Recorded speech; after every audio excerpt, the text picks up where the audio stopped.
Attack on Titan, Shingeki no Kyojin, human beings reduced to ants against gigantic monsters who kill people just for kicks. Whatever way you look at it, it's one of the most interesting manga and anime series that I've watched and read to date. From its realism to its elements of fantasy to, and I'm going to say this, its animation, there's just so much to talk and appreciate about the series. But there is also the storyline. I don't mean the ending since fans are generally divided about that, but the overarching storylines of human beings invaded by titans and the humans fighting back in one form or another. Now there are plenty of analysis-worthy scenes within the series. We've already discussed two of them in our videos on Irvin Smith, but there is one scene within the series that is worth analyzing. You might know of it, but if you don't, well, you have to endure the tangent that I'm about to go on right now. Okay, so let's start this video.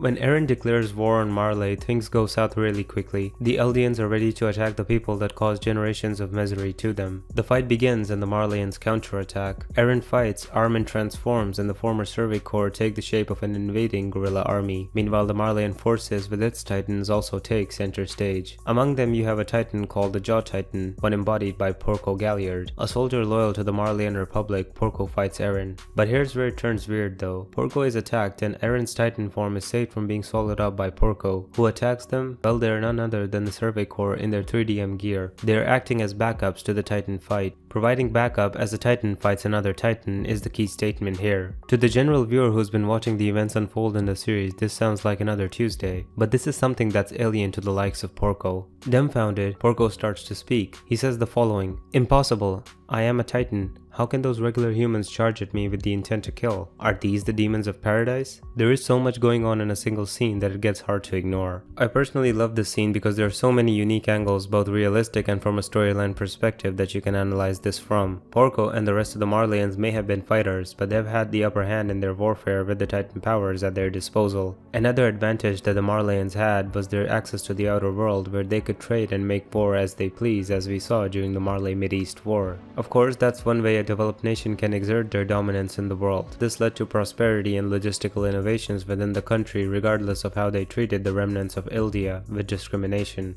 In comparison, the people of Paradise didn't have any of that. Since the series began, they were the underdog extraordinaire. In my previous videos on Guy and Rock Lee from Naruto, I've shown you my love for the underdog. With the arrival of the Titan shifters and the subsequent Survey Corps expeditions, they still relied on horses, carts, and other medieval objects to fight. But the Survey Corps developed their own war-making innovations in the form of the 3DM gear. A need of the times, it was a game-changer when the Survey Corps went against the Titans. In addition to that, they also developed guerrilla strategies of hit and run against them. The strategy of the Survey Corps showed their survival instincts in the best of manner. They made do with what they had, and each soldier in the Survey Corps became a literal commando when it came to land warfare. Of course, this too came with its disadvantages since the 3DM gear only works as magic when you're in a jungle or a cityscape. On just flat lands, it doesn't work. Regardless, the Eldians of Paradise adjusted and fought a colossal enemy regardless. Little did they know that the people of Marley had been the perpetrators behind the arrival of Titans and Titan shifters since way before the series ever began. It was as if an enemy with all the technological superiority decides to attack you covertly while causing overt amount of damage. Eldians, even with the extreme loss of life, adjusted and adapted to the situation. Hell, some of them even saw their family members chewed alive.